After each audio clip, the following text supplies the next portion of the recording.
Jamestown, North America's first permanent English settlement, was established in May of 1607. 300 years later, the Jamestown Tercentennial Exposition in Norfolk featured a celebratory recreation of the original James Fort among the fair's other amusements. In 1957, the Jamestown Festival Park became a permanent fixture in Virginia tourism and invited visitors to relive the experience of the Virginia Company settlers who established Jamestown in a replica of James Fort and ships modeled after those that carried the Englishmen across the Atlantic 350 years earlier. In 2007, the 400th anniversary, the park, now called Jamestown Settlement, was expanded and became the living history museum visitors know today. Just a few kilometers away from Jamestown Island, the site of James Fort's archaeological remains, this living history museum aims to foster an awareness and understanding of the early history, settlement, and development of the United States through the convergence of American Indian, European, and African cultures, and the enduring legacies bequeathed to the nation. On November 13, 2019, we visited Jamestown Settlement to see how the museum has interpreted that mission.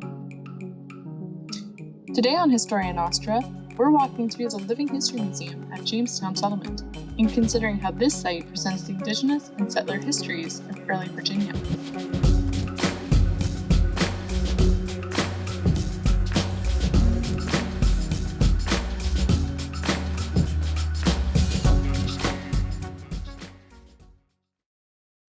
Coming into the Jamestown Settlement Visitor Center, guests are ushered down a long hall featuring traditional museum exhibits about Virginia's colonial and indigenous histories, as well as temporary feature exhibits. Photos and video are not permitted in this portion of the museum, but previews of the exhibits can be accessed through the Jamestown Yorktown Foundation's website, link in the description. Before going outside, visitors are asked to watch a short introductory video called 1607, A Nation Takes Root. This video appears to have been filmed primarily on site of the Living History Museum and gives some context for the site. Its focus is on the Virginia Company and the struggles the English settlers faced in the early years at James Fort. The indigenous history of the site is framed through the popular Pocahontas story and depicts the relationship between the local Powhatan communities and Jamestown settlers as turbulent, swinging from violent skirmishes between these groups to periods of peaceful trade. After the video ends, guests exit the Visitor Center building and come to a fork in the paths. The Living Museum doesn't have a forced order compelling visitors to start at a certain point, so we followed the larger trail that stuck out straight ahead from the Visitor Center. This brought us to the site's replica of James Fort, based on what it's thought to have looked like between 1610 and 1614. It immediately became clear that we would be seeing the site in full field trip mode, as several school groups hustled along in the same direction. When the fort's wattle and daub structures were built in 1957, they were brown, but for some reason they have more of an orange color now. The structures aren't clearly identified, and a few appear to be empty or staged as storage buildings. Besides the church, armory, blacksmith, and governor's house, it's difficult to distinguish what the replicated buildings are meant to be. According to the museum's website, the buildings include a court of guard, a storehouse, and a Cape merchant's office. The first thing that caught my attention in the fort was the church, which stands just left to the main gates. It's distinguished from the other buildings by its height and bells, but otherwise looks similar. There are a few features noticeably missing from the site, mainly the pits that would have been used to dispose refuse or waste, water wells, and the dugout pantries or underground storage spaces that would have been essential to daily life in James Fort. As we wander around, there's the occasional sound of a musket being fired, as an interpreter at one of the bulwarks does demonstrations for visiting classes. Further into the fort, blacksmithing demonstrations also draw large crowds. Wandering around the site, it's evident that the costumed interpreters are here to talk with the guests, and when not engaged with students, seem to be biding their time and waiting for the next group to stop by. The educational approach in the fort and elsewhere in the Living Museum is demonstration-based, and there are lots of stations for visitors to participate in the activities. This stands in contrast to other Living Museum sites that place less emphasis on demonstration stations and rather have their guides perform tasks like baking, blacksmithing, or churning butter for visitors to observe but do not depend on visitor engagement. As a result of this emphasis on demonstrations, there's very little narrative about the history of the site obvious here. We don't learn about the disease and famine the Virginia Company settlers experienced in the early years of occupation in the fort. The big guns sitting around the site and the purpose of the muskets and armor are not directly correlated to the settlers' hostile relationship with the indigenous peoples whose land they had invaded. This emphasis on the disparate aspects of the fort is valuable, but sacrifices a more complex presentation of the history at hand. Allowing a child to watch you load and fire a musket is educational and fun, but to provide a history that is specific to this site, isn't it also important to know who you're shooting that musket at and why? Leaving the fort, there are several raised garden beds along the trail towards the water, and also a noticeable ditch along the palisade. The trail leads us towards a pier. There are full-sized replicas of the 3 ships that brought the colonists across the Atlantic docked here: the Susan Constant, Godspeed, and Discovery. These replicas were built for the 350th anniversary in 1957. There are panels giving details of each ship and of the voyage the settlers made spread out around the boardwalk.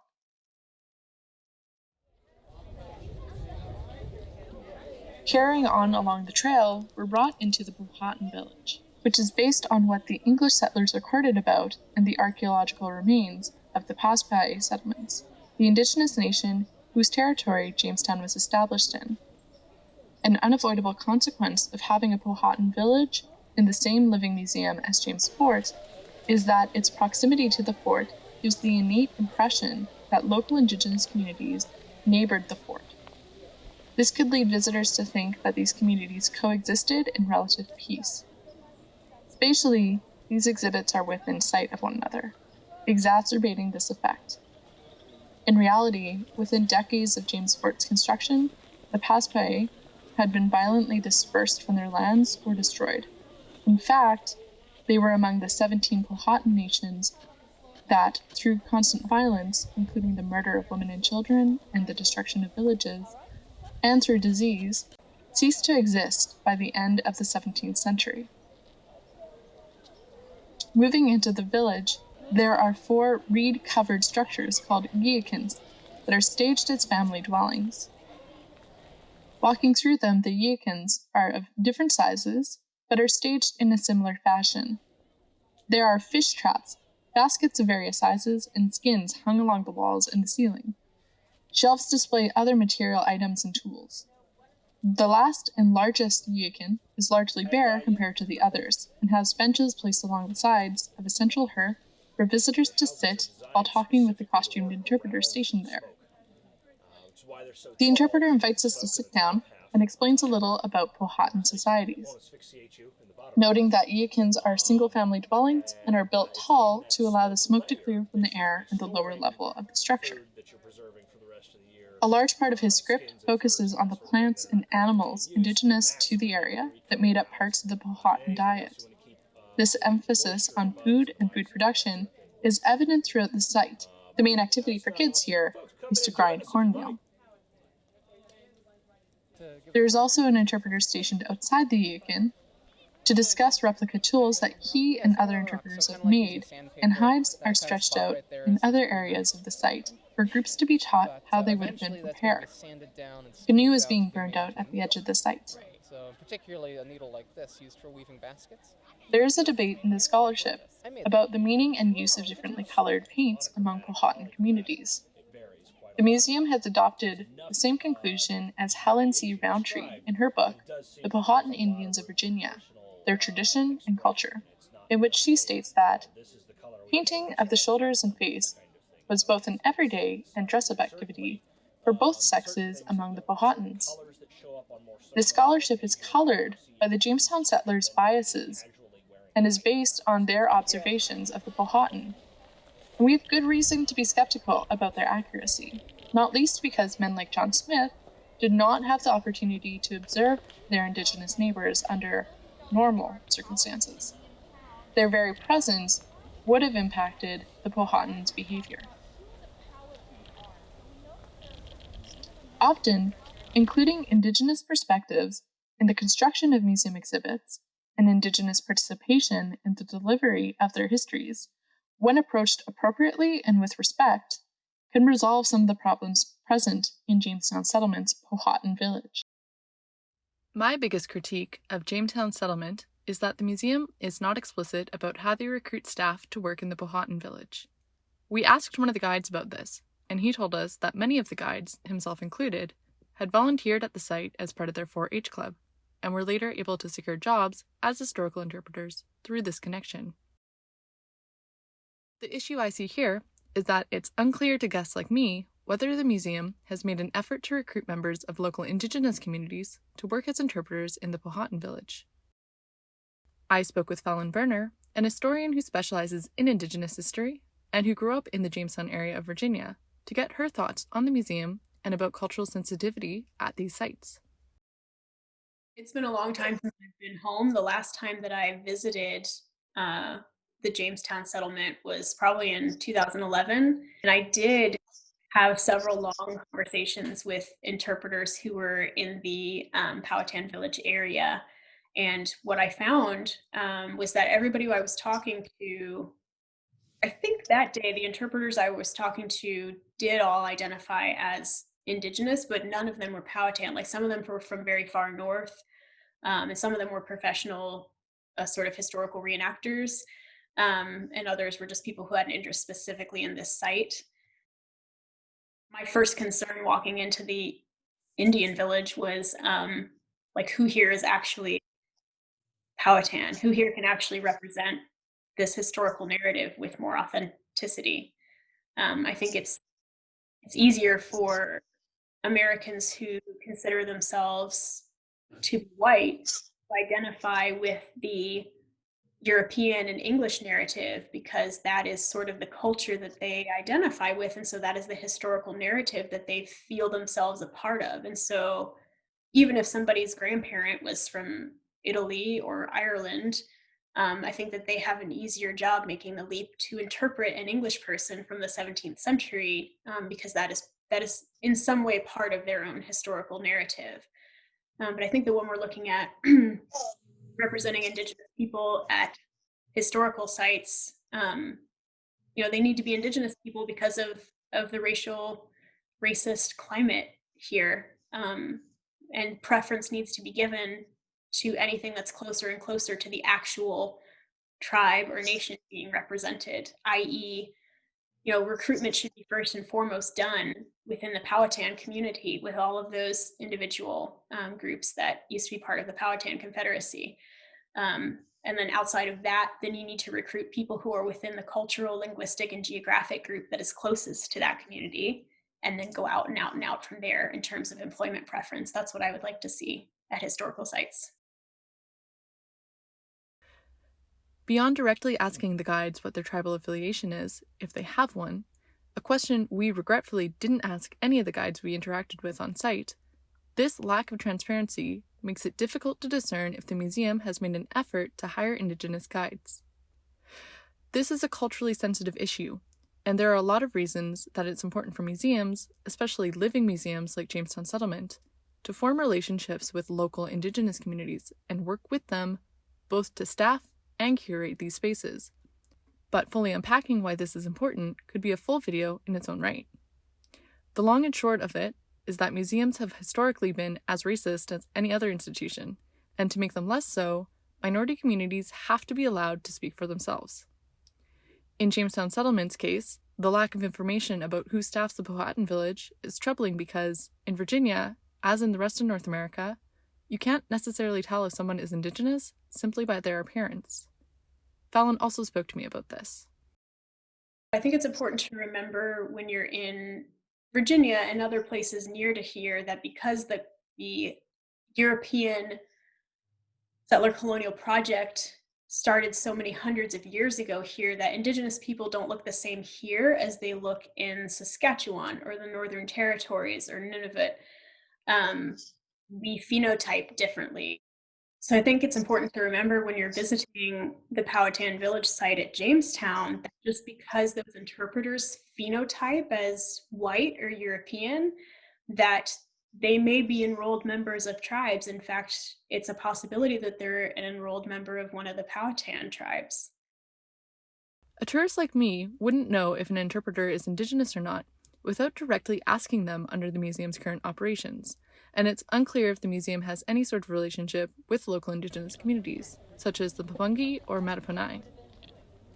Other museums encourage guests to ask interpreters in these sites about their tribal affiliations, or make it explicit which of their guides are Indigenous and which are not by having non-Indigenous guides identified in some obvious way. None of these efforts have been introduced, so far as I can discern, at Jamestown Settlement. The museum is not explicit about whether they sought out Indigenous perspectives when developing the Powhatan village, but many of the issues present today have carried forward from the 1907 exposition, when members of the Pamunkey who participated were made to reenact James Smith's account of Pocahontas saving his life. Indigenous history, displayed to meet settler expectations and told through material items, are common because they do not challenge the colonial gaze and do not ask visitors to change their perspective of Jamestown as the birthplace of America. In my opinion, the best practice for including an Indigenous village like this in living museums is to develop a relationship with local Indigenous communities and to give them autonomy in both the construction of the site and running it.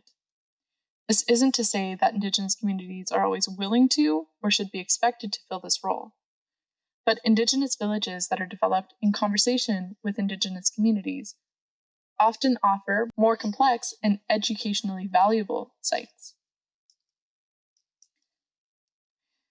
Coming away from Jamestown Settlement, my biggest question is, what is the purpose of this site? What does it want visitors to come away from it knowing about Jamestown? Why does this site exist, and why do hundreds of kids spend time here each day during the fall and spring? The style of interpretation offered at Jamestown Settlement is based on demonstrations, and every staff member on site the day we visited appeared to be assigned to a station. The effect of this is most pronounced in the Powhatan village, in which the Guillakin, designated to have an interpreter, is not staged as if it would have been lived in. By designing a site with demonstrations in mind, Jamestown Settlement offers a lot of hands-on activities for visitors, but in doing so, has sacrificed a holistic image of what it would have looked like to live at James Fort or in the Powhatan village. You don't see people using the spaces as they would have been historically used. Instead, you see a combination of spaces that are staged but vacant and demonstration stations. This isn't a bad thing, but I wonder if it's as valuable or necessary to have guides in costume if they are not playing a role or character. Specifically in the Powhatan village, is the value of the experience enhanced by the guides wearing Indigenous-style clothing, even as they speak to guests as experts rather than the characters they are dressed as. I also wonder if this emphasis on hands-on activities, like grinding cornmeal or loading muskets, give visitors an accurate perception of the history of Jamestown. What is the difference, I wonder, between the purposes of the festival display Jamestown Settlement began as and the museum today? This is something we'll keep thinking about as we visit other historical and heritage sites across North America. Visitors to Jamestown Settlement are presented with a celebratory display of the first permanent English colony in North America that, through a combination of staged buildings and demonstrations, seeks to foster an awareness and interest in early North American history. The museum's model makes it a family-friendly attraction, but its attention to making its experience fun limits its capacity to present a good history of Jamestown. Join us next time as we visit the archaeological remains of James Fort at historic Jamestown and compare the history presented there to to the experience offered at Jamestown Settlement. For now, if you'd like to learn more about Jamestown, the Powhatan Confederacy, or Jamestown Settlement, check out the links in the description. Our theme music is by Brook for Free. You can learn more at brookforfree.bandcamp.com.